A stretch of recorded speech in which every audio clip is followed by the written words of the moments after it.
चलिए, अब हमको जितने भी पठार है उन सब के बारे में बात करना है। हम लोगों ने पहाड़ियों के बारे में बात कर ली है, अब जितने भी जो पठार यहाँ पर हैं उन सबको देखना है। देखिए, तो यहाँ पर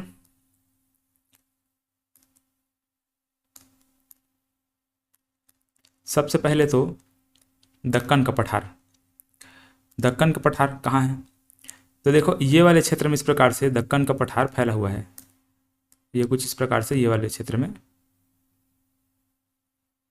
ये ऐसे है। और इसी दक्कन के पठार का हिस्सा कुछ हमको इधर भी देखने को मिलता है ना? मतलब चाहो तो इसको ऊपर साइड भी बना सकते हो, मतलब कि इधर वाला जो हिस्सा है ऐसे, इधर भी कुछ कुछ मात्रा में हमको दक्कन का पठार देखने को मिलता है। इसी प्रकार से हम यहाँ पर एक पठार ऐसे देखते हैं, राजस्थान साइड में देखते हैं, इसको बोलते हैं मेवाड़ का पठार। इसके बाद यहाँ पर एक पठार देखते हैं, इसको बोलते हैं मालवा का पठार। ठीक है, और ये क्या था? दक्कन का पठार। दक्कन का पठार कहाँ कहाँ है पूछा जाएगा तो आप बताएंगे। एमपी में भी आता है, ठीक है, यहाँ पर देखो मध्य प्रदेश में भी आता है, महाराष्ट्र में भी आता है, कुछ हिस्सा इसका ये कर्नाटक में भी आता है, कर्नाटक उत्तरी हिस्सा इसका ये है, और यहाँ पर तेलंगाना का जो तेलंगाना वाला क्षेत्र है वो भी आता है। ठीक है, तो इसको हम क्या बोलेंगे? दक्कन का पठार है ये।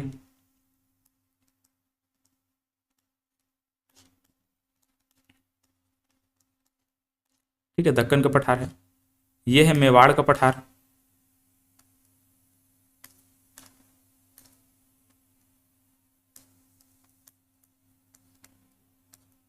है ना, मेवाड़ का पठार है ये। ये है मालवा का पठार।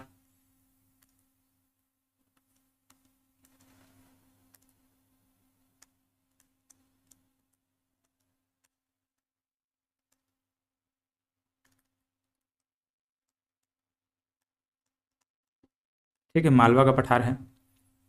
इसके बाद और यहाँ पर देखते हैं तो ये बुंदेलखंड का पठार है। ठीक है, यहाँ पर जो पठार हमको देखने को मिलता है उसको क्या बोलते हैं? बुंदेलखंड का पठार बोलते हैं। है ना, झांसी वाला क्षेत्र है जहाँ पर आप लोग सुने होंगे, ये झांसी की रानी के बारे में भी आप गाना सुने होंगे, बुंदेलो हर बोलो की मुख हमने सुनी कहानी थी, इस प्रकार से आप लोगों को सुना होगा ना। तो बुंदेलखंड का पठार है।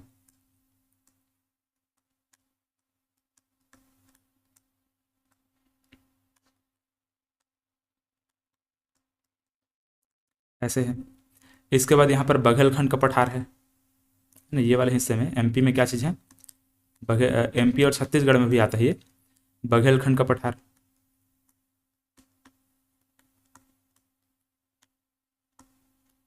बघेलखंड का पठार है इस प्रकार से। फिर ये वाले क्षेत्र में छोटा नागपुर का पठार है, ये झारखंड वाले क्षेत्र में छोटा नागपुर का पठार। ठीक है, इसका नाम ही है ना छोटा नागपुर का पठार, इसमें लॉजिक आपको नहीं ढूंढना है, कहाँ है सर छोटा नागपुर, ऐसे नहीं बोलना है। छोटा नागपुर का पठार इस प्रकार से। ठीक है, अब यहाँ पर देखो ये वाला जो क्षेत्र है दंडकारण्य का पठार है। दंडकारण्य का पठार हमारे छत्तीसगढ़ में इसका ज़्यादा विस्तार है। छत्तीसगढ़ के अलावा यहाँ पर आसपास वाले जो राज्य है वहाँ पर भी है दंडकारण्य का पठार।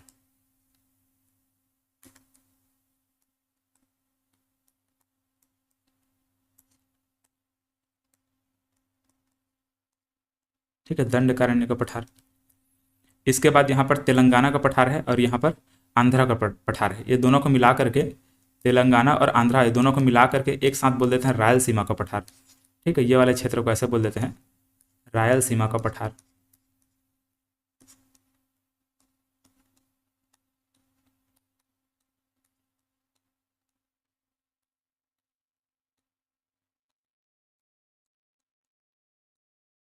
ये ऐसे रायलसीमा का पठार। ठीक है, ये इस प्रकार से है। और इसके बाद यहाँ पर ये वाला छोटा सा क्षेत्र आपको दिखाई दे रहा है, ये कर्नाटक का पठार है।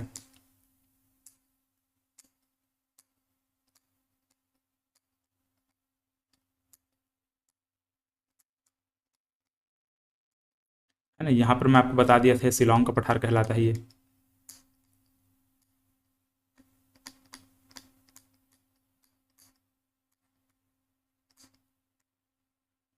ठीक है, शिलोंग का पठार इस प्रकार से है। ये वाला जो क्षेत्र बचा हुआ है इसको ग्वालियर का पठार बोलते हैं। है ना, ग्वालियर वाला क्षेत्र है, इसको ग्वालियर का पठार बोला जाता है ऐसे।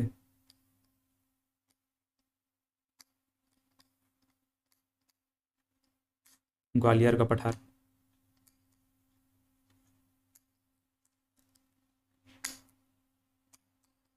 यहाँ पर लद्दाख वाले क्षेत्र को लद्दाख का पठार बोल देते हैं, है ना। हालांकि यहाँ पर पूरा पहाड़ी हम लोग पढ़े हैं, लेकिन ये क्या चीज़ है, लद्दाख के पठार के भी नाम से इसको जाना जाता है ऐसे। ये वाला क्षेत्र ऐसे, और ये सबसे ऊंचा पठार है ना, बहुत ऊंचाई पर है ये, इसको सबसे ऊंचा पठार के नाम से जानेंगे भारत का।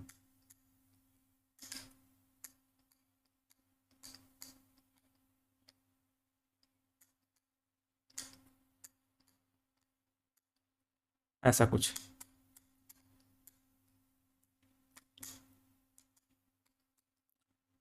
चलिए अब इसके बाद यहाँ पर एक छत्तीसगढ़ का मैदान देख लीजिए, ठीक है। ये वाला क्षेत्र है, छत्तीसगढ़ का मैदान है, छत्तीसगढ़ का मैदानी क्षेत्र है ना, यहाँ पर बीच में ये ऐसे, जो रायपुर बिलासपुर वाला जो क्षेत्र है, मैदानी क्षेत्र है, ये छत्तीसगढ़ का मैदान है।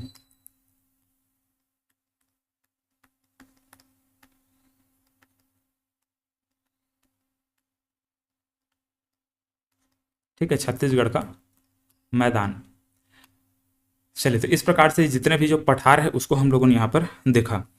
ठीक है, यहाँ पर जो ये वाला छोटा नागपुर का पठार है, छोटा नागपुर के पठार के अंदर में एक छोटा छोटा और पहाड़ मतलब पठार आता है, जैसे कि एक हजारीबाग का पठार उसी के अंतर्गत आता है ना। इसके अलावा रांची का पठार उसी के अंतर्गत आता है ना। चाहे तो छोटा छोटा यहाँ पर और बना सकते हैं। इसी के अंतर्गत क्या क्या आता है, हजारीबाग का पठार आता है, रांची का पठार आता है, ठीक है, ऐसा कुछ है छोटा छोटा। तो ये इस प्रकार से हुआ। और इसके बाद एक और यहाँ पर लिख लीजिए,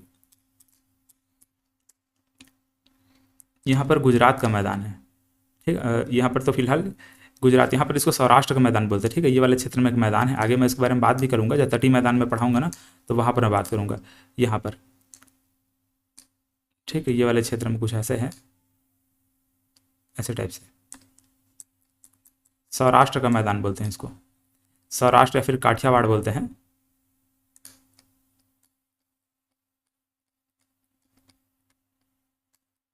ये ऐसे सौराष्ट्र का मैदान या फिर काठियावाड़ का मैदान। यहीं पर एक पहाड़ी है, ठीक है, इसके नीचे में यहाँ एक पहाड़ी है, इसको गिर की पहाड़ी बोलते हैं, ठीक है, इसको गिर की पहाड़ी बोलते हैं, गिर की पहाड़ी।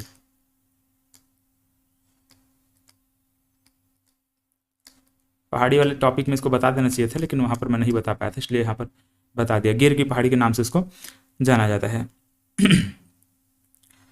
चलो तो ये इस प्रकार से हम लोगों ने ये पठार को भी कंप्लीट किया, और फिलहाल तो यहाँ पर तो और बताने लायक कुछ नहीं है। चलिए इस प्रकार से कंप्लीट हुआ, बाकी अब अगले क्लास में डिस्कस करेंगे। चलिए धन्यवाद।